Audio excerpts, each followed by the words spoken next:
इस कार्यक्रम के पुण्यार्जक हैं हनुमान प्रसाद बड़जात्या परिवार, जशपुर, रायपुर।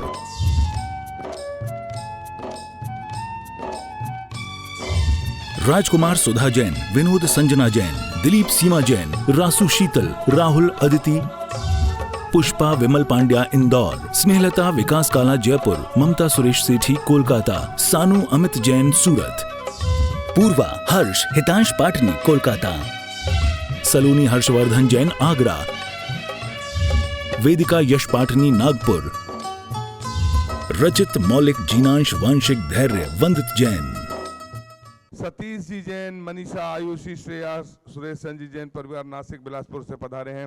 तालियां बजाकर अनुमोदना।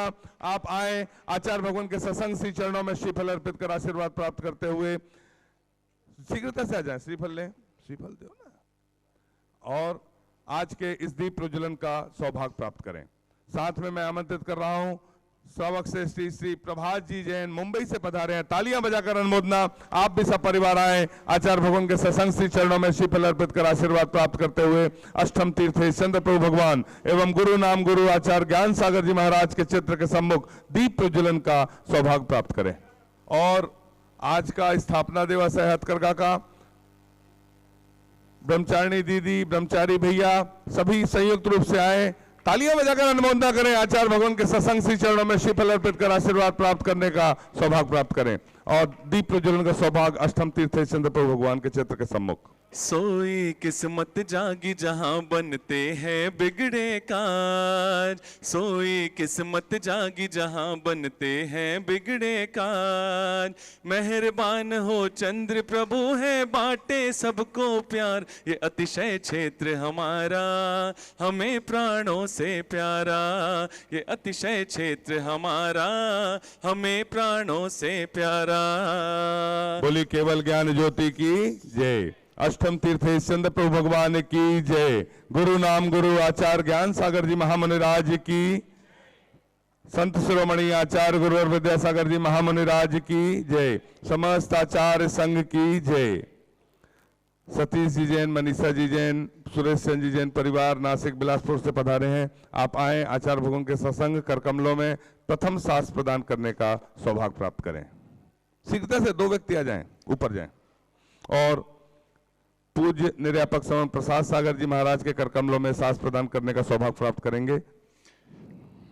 मीठे रस से भरोड़ी गुरु वाणी लागे, हजिन वाणी लागे, मन प्यारो प्यारो गंगा जीरो पानी लागे।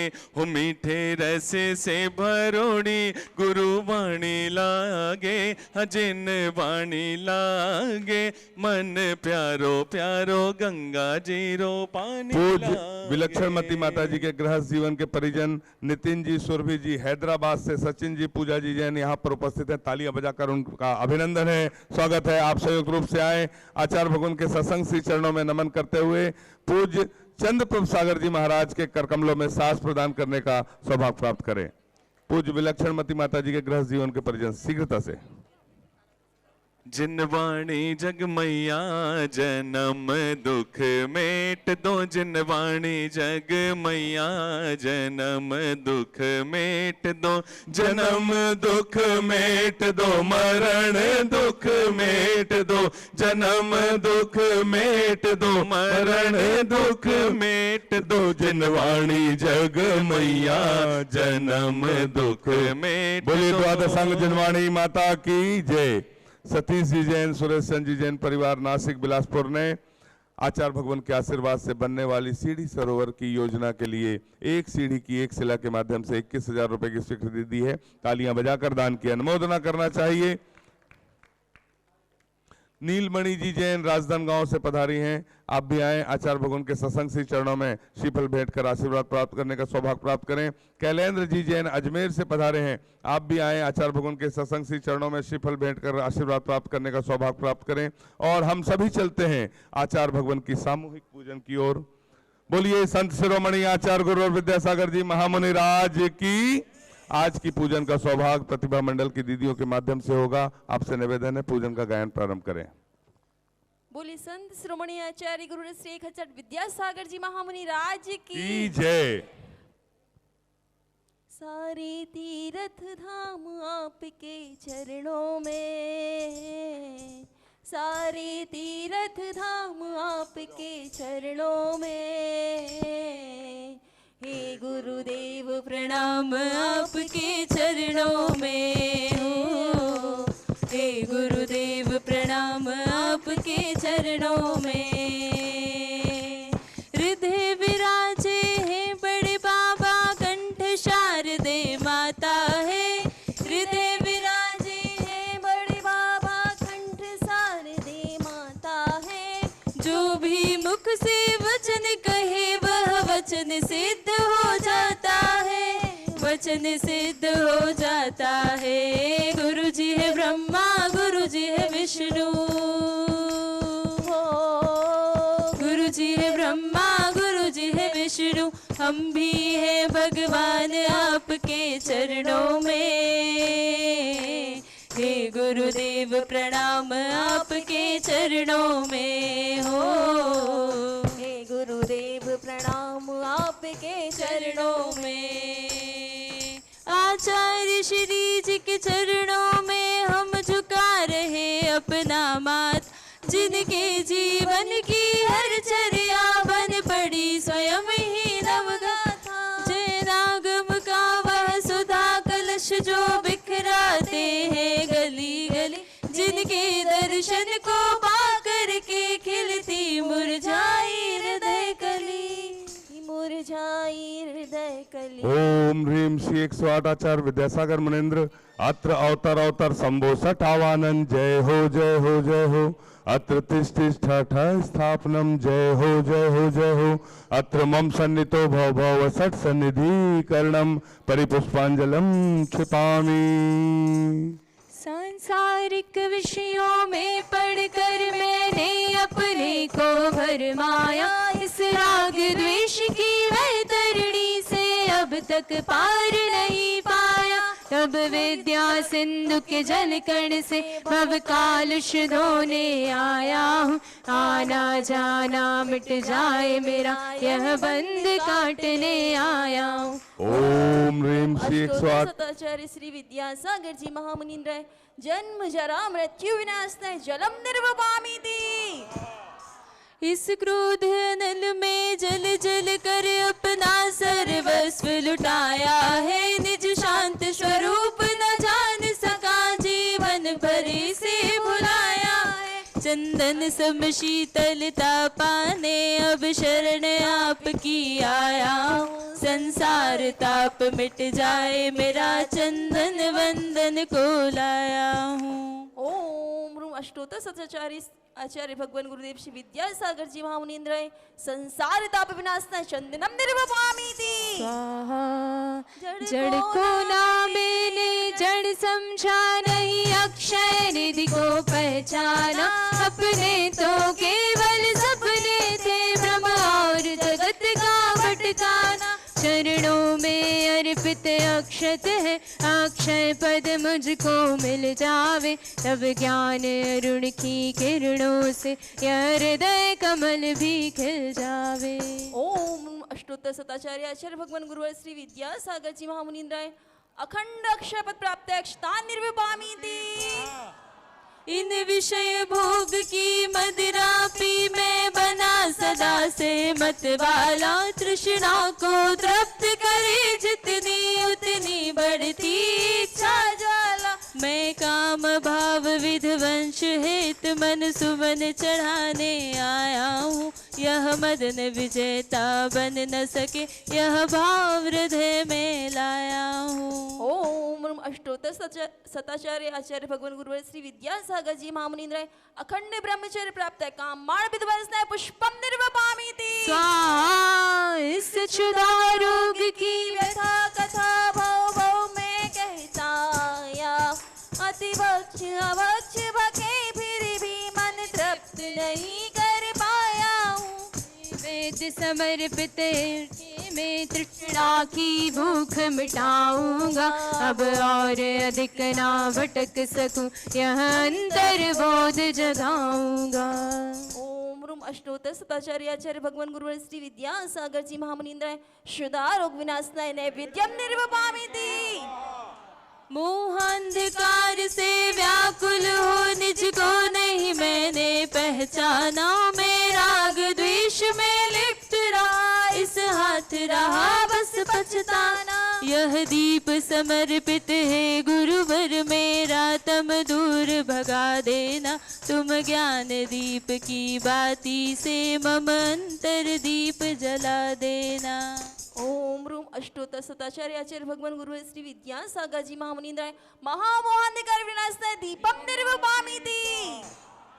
इन अशुभ कर्म ने घेरा है, मैंने अब तक यह माना था, बस पाप कर्म तज पुण्य कर्म को चाह रहा अपनाना था। शुभ अशुभ कर्म सब रिपुदल है, मैं इन्हें जलाने आया हूँ, इसलिए गुरु जी के चरणों में धूप चढ़ाने आया हूँ। अष्टोत्तर शताचार्य आचार्य भगवान गुरु श्री विद्यासागर जी महामुनीन्द्राय अष्ट दुष्ट कर्म दैनाय धूपम निर्वपामीति। भोगों को इतना भोगा कि खुद को ही भोग बना डाला, साध्य और साधक का अंतर मैंने आज मिटा डाला। मैं चिदानंद में लीन रहूं, पूजा का यह फल पाना था, जिसके द्वारा वह मिल बैठा मुझे ठिकाना है। ओम रूम अष्टोत्तर शताचार्य आचार्य भगवान गुरु श्री विद्यासागर जी महामुनीन्द्राय महामोक्ष फल प्राप्तये फलम निर्वपामीति। जग के वैभव को पाकर मैं निश दिन के साल मस्त रहा, चारों गतियों की ठोकर को खाने में ही अभ्यस्त रहा। मैं हूँ स्वतंत्र ज्ञाता दृष्टा, मेरा पर से क्या नाता है, कैसे अनर्घ्य पद पा जाऊं, यह भक्त भावना भाता है। ओम नमः अष्टोत्तर शताचार्य आचार्य भगवान गुरु श्री विद्यासागर जी महामुनीन्द्राय अनर्घ्य पद प्राप्त अर्घ्यम निर्वपामीति। स्वाहा। मंजिल अपनी तुम पा जाना, लौट जा मैं कभी ना आना। मंजिल अपनी तुम पा जाना, लौट जा मैं कभी ना आना। पर हमको भी राह दिखाना, अपने पद चिन्हों पे चलाना। भूल नहीं जाना, छोड़ नहीं जाना। नन्ही नन्ही हम कलियों में खुशबू भर जाना, धर्म की खुशबू भर जाना। गाँव आ जाना हमारे, गाँव आ जाना हमारे, गाँव आ जाना। भावों की निर्मल सरता में अवगाहन करने आया, सबका सारा दुख दर्द हरो यह अर्घ्य भेंटने आया। हे तपो मूर्ति है आराधक, हे योगीश्वर है महासंत, हे अरुण कामना देख सके युग युग तक आगामी वसंत। ओम रूम परम उपकारी संत श्रोमणी आचार्य भगवान गुरु श्री विद्यासागर जी महामुनीन्द्राय मुनिश्री प्रसाद सागर जी मुनिंदा, मुनिश्री चंद्रप्रभ सागर जी मुनिंदा, 2.5 दीप में विराजमान 3 कम 9 करोड़ मुनिराज तिनके पावन पुनीत चरणों में मन वचन का ऐसे बारंबार नमोस्तु समर्पित करते अनर्घ्य पद प्राप्त है। जय माला पूर्णगम निर्वपामीति स्वाहा। नमोस्तु महर्षि, नमोस्तु महर्षि, नमोस्तु। एक जानकारी आप तक हम पहुंचाना चाहते हैं। सबको मालूम है इस युग के श्रेष्ठ आचार्य विद्यासागर जी महाराज के दर्शनार्थ भारत शासन के प्रधानमंत्री 5 तारीख को आचार्य भगवान के दर्शनार्थ चंद्रगिरी के अष्टम तीर्थ चंद्रप्रभु भगवान पर पधारे थे। पूरा भारतवर्ष, हमें जैन समाज को गौरव है, गर्व है। तालियां बजाकर एक बार अनुमोदना कर दीजिए। और हम इस युग के श्रेष्ठ क्यों कहते हैं, एक भावना मैं आपके सामने रखना चाहता हूं। क्योंकि आचार्य कुंद भगवान जिन्होंने 51 वर्ष 10 महीने तक आचार्य पद को सुशोभित किया, तालियां बजाइए उनके सम्मान में। उस युग के श्रेष्ठ आचार्य के रूप में आचार्य कुंद भगवान जिन्होंने 51 वर्ष 10 महीने तक आचार्य पद को सुशोभित किया। उसके बाद इस युग के श्रेष्ठ आचार्य आचार्य शांति सागर जी महाराज हुए, जिन्होंने 32 वर्ष तक आचार्य पद को सुशोभित किया। बोलिए आचार्य शांति सागर जी महामुनिराज की। अब हम सब और के आराध्य इस धरती के भगवान आचार्य विद्यासागर जी महाराज हैं, जो आगामी 22 नवंबर को 52 वर्ष आचार्य पद पर सुशोभित का पूर्ण करने जा रहे हैं। इसलिए हम उन्हें इस युग के श्रेष्ठ आचार्य कहने का सौभाग्य अर्जित करते हैं। हमें गौरव है, गर्व है। बोलिए आचार्य गुरुवर युग श्रेष्ठ आचार्य विद्यासागर जी महामुनिराज की, समस्त आचार्य संघ की। और इसी प्रसंग पर 20, 21, 22 नवंबर को आचार्य श्री विद्यासागर जी पाठ्यक्रम प्रणामांजलि पुस्तक पर आधारित आचार्य ज्ञान सागर जी प्रतियोगिता है, जो ऑनलाइन है www.vidyasagar.guru पर आचार्य पदोरोहण प्रसंग दिवस पर उपलब्ध है। आप सभी से निवेदन, अधिक से अधिक लोग हिस्सा लें। हम सभी चलते हैं, अपने हाथों को जोड़ लें और पूज्य निर्यापक स्वामी प्रसाद सागर जी महाराज के चरणों में निवेदन करते हैं, अपनी अमृतमय वाणी से हमें कृतार्थ करने की अनुकंपा करें। हे भगवान, नमोस्तु नमोस्तु नमोस्तु। नमो नमो अरिहंताणं, नमो सिद्धाणं, नमो आयर्याणं, नमो अध्यायाणं, नमो लोये सभ्यसाहूणम्। डोंगरगढ़ के चंद्रप्रभु भगवान की, गुरु नाम गुरु आचार्य ज्ञान सागर जी महाराज की, मूक माटी रचयिता आचार्य परमेश्वरी गुरुदेव की, पूज्य न्यायापक मुनि श्री समय सागर जी, योग सागर जी, नियम सागर जी, सुधा सागर जी, समता सागर जी व अभय सागर जी महाराज की, मुनि श्री चंद्रप्रभु सागर जी व निरामय सागर महाराज की। आगम में बगड़ाओं का उल्लेख मिलता है। 23 प्रकार की बगड़ाएँ होती हैं। उसमें एक बचन बगड़ाओं का भी नाम आपने सुना होगा। और मनुष्य के जीवन में तो वचन बगड़ाओं का विशेष महत्व ही होता है, क्योंकि वचन ही ऐसे होते हैं जो हमको आपस में जोड़ते हैं और तोड़ते हैं। भाषा के माध्यम से वह वचन बगड़ाएं वचन रूप परिणत हो जाती हैं और अपने भाव को अभिव्यक्त करने का साधन बन जाती हैं। उस भाषा के माध्यम से हम अपने विचारों को दूसरों को बता सकते हैं, अपने विचारों को दूसरों को सुना सकते हैं, और उसी भाषा वर्णन के माध्यम से वचनों को हम अपने आप में सुन भी सकते हैं।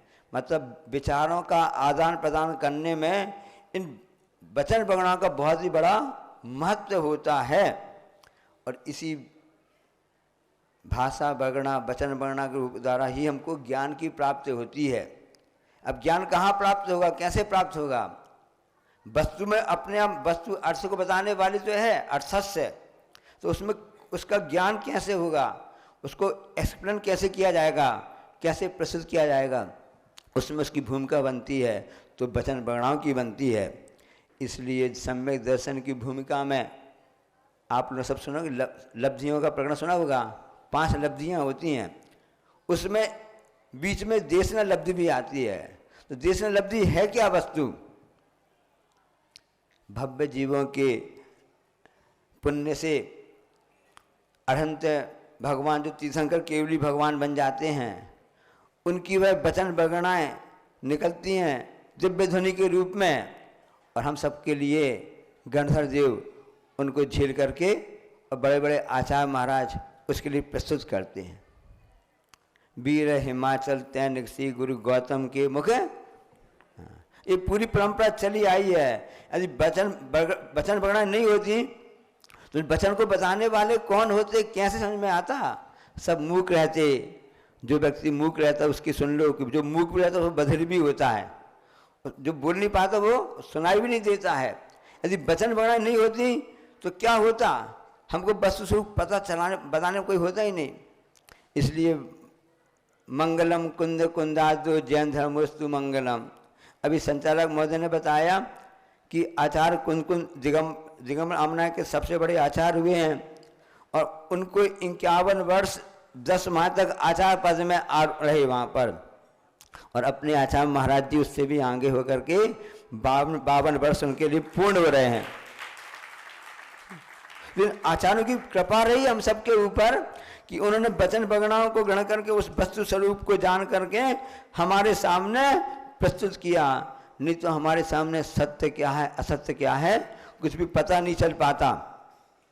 एक राजन तिवारी व्यक्ति हुए हैं जो, उनकी पंक्तियां हमको बहुत अच्छी लगी, हम आपको बताना चाहते हैं कि सत्य के हर कफन के नीचे एक लाश होती है और लोगों की भीड़ उसके आसपास होती है। सभी देख रहे हैं, जानते होंगे, देखा होगा ना। तो उसके लोगों की भीड़ उसके आसपास होती है। धुआं बनकर उड़ जाते हैं सपने जिंदगी के, धुआं बनकर उड़ जाते हैं सपने जिंदगी के। धरती पर बची हुई थोड़ी सी राख होती है, धरती पर बची थोड़ी सी राख होती है। अब हमको करना क्या है? राख समझ में कि राख बच गई, देख ली हमने, ये सत्य समझ में आ गया। अब करना क्या चाहिए हमको? उसके लिए आगे बता रहे हैं कि उस राख का एक हिस्सा तुम बचाकर रख लेना, उस राख का एक हिस्सा बचाकर तुम रख लेना। मुसीबत आने पर इस सत्य को परख लेना, शायद तुम्हें भी सत्य का भान हो जावे, शायद तुम्हें सत्य का भी भान हो जावे और जिंदगी के साथ मौज भी आसान हो जावे, जिंदगी के साथ मौज भी आसान हो जावे। उस सत्य को समझने के लिए क्या करना, कैसे करना चाहिए, ये वचन वर्णा का ही काम होता है। इसलिए वचन बड़े संभाल के रखना चाहिए। कैसे कैसे कन्फ्यूजन हो जाते हैं। एक हम आपको उदाहरण बता रहे हैं कि पति पत्नी में लड़ाई चल रही थी, पड़ती नहीं थी, सलाह मांगी कि भाई कैसे किया जाए कि हमारे घर में सुख शांति हो जावे। तो सलाह दी गई कि पति महोदय के लिए कि भाई आप प्रशंसा क्या करना, आप सामने वाले किसी कोई भी काम हो आप उसे गलती निकालते हो, कमी ढूंढते हो और उस कारण से गड़बड़ हो जाता है। इसलिए आप प्रशंसा करना चालू कर दो, आपके घर में शांति हो जाएगी। आप वचनों का अच्छा से प्रयोग करो, ये उनको सलाह दी गई। अच्छी बात, ये बात तो आप अच्छी कहा। और उन्होंने सोचा कि हम तो आज प्रशंसा ही करेंगे ताकि घर में शांति हो जाए। और संयोग से ऐसा हुआ कि धर्मपत्नी का स्वास्थ्य खराब हो गया था, किसी कारण से खराब हो गया था, तो उनने भोजन वगैरह नहीं बना पाए। तो उन्होंने क्या किया, अपने पास में पड़ोसी जो थे ना उनको बुला लिया कि भाई ऐसा करना, स्वास्थ्य ठीक नहीं है और थोड़ा उनके हमारे लिए इनके लिए थोड़ा भोजन वगैरह बना दो, अपने बना लेंगे पर इनके लिए ज़रूर बना देना। तो उन्होंने आकर के कुछ उनके लिए पराठे वगैरह बना दिए ताकि इनका काम चल जाए। अब उन्होंने सोच के तो रखा था कि हमको आज प्रशंसा करनी है। जब उन्होंने पराठा खाना चालू किए, उन्होंने प्रशंसा करना चालू कर दी, आज के पराठे तो बहुत ही अच्छे बने हैं।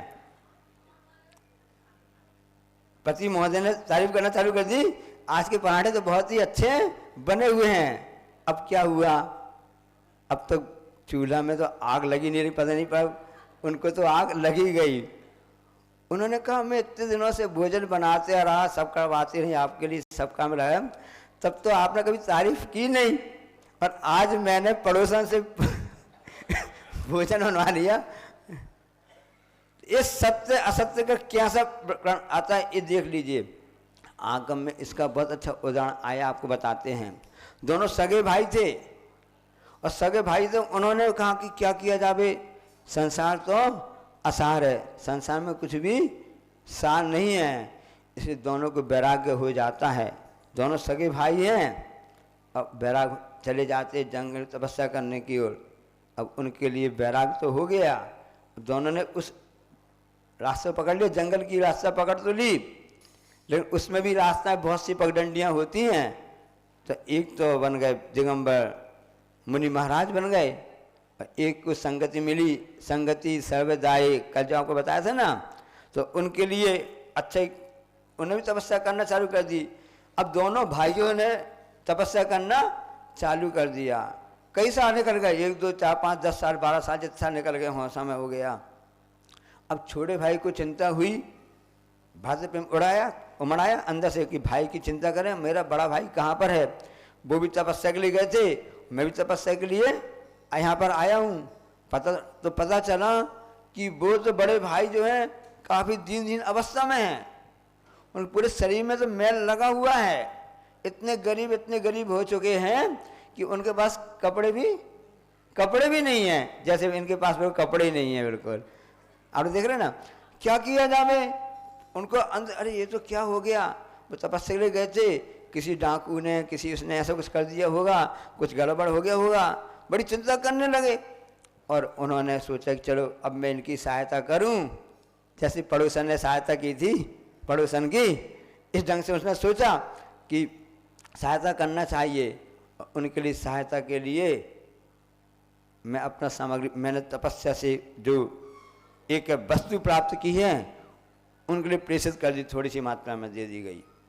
और वहाँ पर उनके जो दूसरे छोटे भाई थे उनका व्यक्ति वहाँ पर गया और उसको कहा प्रणाम, आपके छोटे भाई ने प्रणाम कहा है और आपके लिए ये वस्तु सामग्री भेजी है।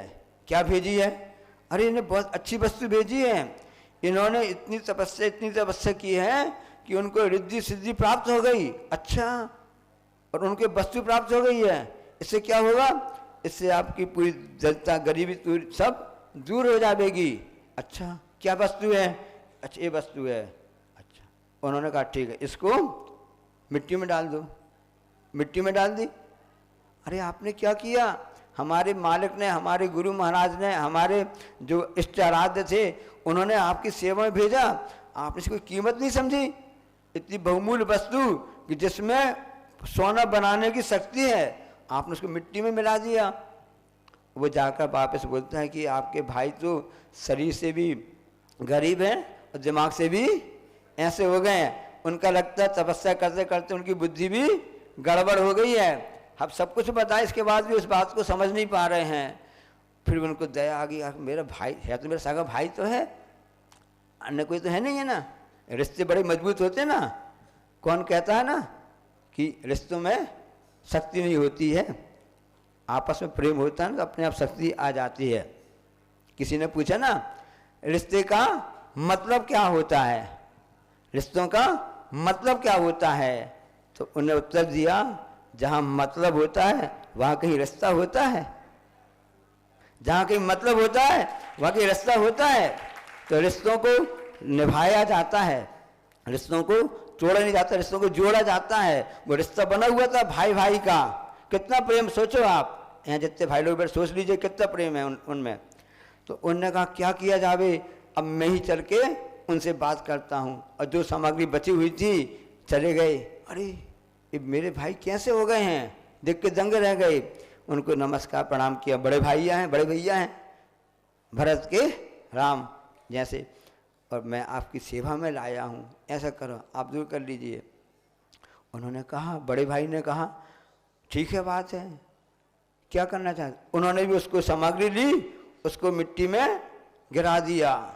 अब छोटे भाई का दिमाग खराब हो गया, मैंने 12 साल तक तपस्या की, रिद्धि सिद्धि प्राप्त की और ऐसी शक्ति प्राप्त की कि इसमें को जो भी वस्तु में डाली जाएगी वो सोना हो जाता है, और आपने मेरी पूरी तपस्या को धूल में मिला दिया। आपने क्या कर दिया? 12 साल का, 12 साल तक के लिए। तो बड़े भाई ने क्या जवाब दिया कि भैया, छोटे भाई को बोला कि अपने घर में सोने की कमी थी, इतना राजपाट था, सब कुछ था, किसान खेती करता है, अब फसल के लिए करता है, अन्न अपने आप उसमें आ जाती है, अन्न आ जाता है, अन्न के साथ साथ में भूसा भी प्राप्त हो जाता है। जो भगवान की आराधना करता है, भक्ति करता है, ध्यान करता है, तपस्या करता है अपनी आत्म कल्याण के लिए, तो उसके लिए स्वयं आत्म उन्नति, आत्म विकास होता ही होता है। लेकिन उसके साथ में सांसारिक सुख जो होते हैं ना, भूसा के समान अपने आप मिल जाते हैं। कभी भी किसान जो खेती करता है भूसा के लिए खेती नहीं करता है, अन्न के लिए खेती करता है, भूसा अपने आप मिल जाता है। तुमको इतना भी ज्ञान नहीं रहा, देखो तपस्या आप करोगे, ध्यान करोगे और सही करोगे, क्योंकि ये जितने परिक्रम सब तो हमारे लिए अनर्थकारी हैं, यही जीवन का सत्य है। तो कैसे, आपने क्या प्राप्त किया? मैंने 12 साल तपस्या करके ये प्राप्त, आपने क्या प्राप्त किया? तो बड़े भाई ने कहा हम तो नहीं जानते, मैं तो अपने ध्यान में लगा रहा, मैं अपनी आत्मा के चिंतन में रहा, पंचमशी में आराधना करता रहा है, मुझको क्या प्राप्त है मैं तो नहीं जानता हूँ, पर मैं इतना जानता हूँ कि मुझको अपनी आत्म संतुष्टि को हमें प्राप्त हो गई हमको, इससे बढ़ के कोई भी सुख नहीं हो सकता है। तो क्या मतलब आपका तपस्या करने का? तो उन्होंने अपने अंगूठे के नीचे की धूल निकाली, बाहर सामने चट्टान पड़ी हुई थी, उस चट्टान पर फेंक दी। कई जगह आते कि उन्हें अपने पसीने की बूंद भी निकाल के चल दी। अब उस तपस्या के प्रभाव से वह चट्टान पूरी सोने की हो गई, क्योंकि गेहूं के साथ में भूसा ऐसा ही मिल जाता है। इसी तपस्या जो सच्चे ढंग से तपस्या करता है उसको सांसारिक भोग तो यूं ही मिल जाते हैं। हे वीतराग प्रभुवर कुछ लेते ना देते, जो जिनकी जैसी जन भक्ति वैसा ही फल देते। इसलिए वीतरागता की उपासना करने से हमको वीतराग बनने का मार्ग प्रशस्त होता है। जिस प्रकार से उनका नाम था मुनि महाराज आचार्य शुभचंद्र महाराज जी थे, और उनका छोटा भाई था, उसका नाम था भर्तृहरि था। उसकी आंख खुल गई कि मैंने 12 साल तपस्या व्यर्थ कर दी, मैं दूसरे मार्ग में चला गया था, जो तापसी आदि वेश होते ना उसमें चला गया था। और उसने कहा कि हाँ बड़े भैया भगवान महाराज जी, मुझे गलती हुई और मैं क्षमा चाहता हूँ, मैं भी इस वीतराग जैन धर्म की शरण लेता हूँ। और उसने भी मुनि दीक्षा अंगीकार कर ली। यह जीवन का सत्य है, इसी सत्य को पकड़ना है, जानना है। इसी को कहते हैं कि मिसअंडरस्टैंडिंग नहीं होना चाहिए। हाँ, इस हम आपको बताना चाहते थे, महाराज जी ने अच्छी बात बता दी है। हाँ, कि आज के लिए आचार्य ने खूब अच्छा शब्द दिया था। 12 के बाद क्या आती है? कौन सी 13 है आज? हाँ, धनतेरस है। हाँ, आप उसका नाम धनतेरस रखते हैं क्योंकि आपको सोना चाहिए है। जैसे 12 साल से तपस्या की थी ना, कि यहाँ से उसने रसायन प्राप्त कर लिया था, यहाँ से उसने केमिकल प्राप्त कर लिया था कि उसमें किसी भी वस्तु को सोने बनाने की क्षमता थी, उसको धन बनने की क्षमता थी। ये धनतेरस आप लोग कह रहे हो, और लेकिन वो राजा मुनि महाराज जो शुभचंद थे वो कहते हैं कि नहीं भर्तृहरि, तुम्हारी दृष्टि धनतेरस में थी, मेरी दृष्टि धन्यतेरस में है। कौन सी? धन्यतेरस है। जो प्रभु के शरण में आ जाता है, जो गुरु की शरण में आ जाता है, उसका धनतेरस धन्यतेरस के समान हो जाता है, अपने आप में धन्य धन्य हो जाता है। इसलिए हमने जो धन को प्राप्त किया है वो धन मोक्ष धन प्राप्त होगा, वही धन्य करेगा। वापस अब कभी भी हमको लौट करके यहाँ पर आना नहीं है। इसलिए इस बात को हमेशा ध्यान रखना कि हमेशा सत्य का ज्ञान हो जाए और जिंदगी के साथ मौत भी आसान हो जाए। इसलिए मरण समाधि हमारी होगी तो 2 या 3 भाव में काम हो जाएगा, या फिर 7 या 8 भाव में काम हो जाएगा। हमारी धनतेरस धन्यतेरस बन जाएगी। इस तरह से अब उस बात को ध्यान रखो, क्योंकि चोट धीरे पड़ती रहती है। जब घन में की चोट पड़ती है चट्टान के ऊपर, तो 100 चोट मारी आपने तब वो टूट गई, तो अब पहली चोट बेकार गई क्या? हर चोट पर वह चट्टान टूटती जाती है। हमारा एक एक कदम प्रभु की आराधना भक्ति में, उस अंदर जो मिथ्यात कसाई की जो घन चट्टान है उसको तोड़ने में सहायक होती जाती है। एक समय ऐसा भी आएगा कि पूरी तरह मिथ्यात छूट जाएगा, पूरी तरह से कसाय छूट जाएगी, निष्कसाय रह करके हम उसको धन्य होकर के परम पद को प्राप्त करेंगे। बोले अहिंसा परमो बोधि समाधि परिणाम शुद्धि सात्म उपलब्धि शिव स्व सिद्धि चिंता मणिम चिंतित वस्तुदानी तम वंदे मानस ममा।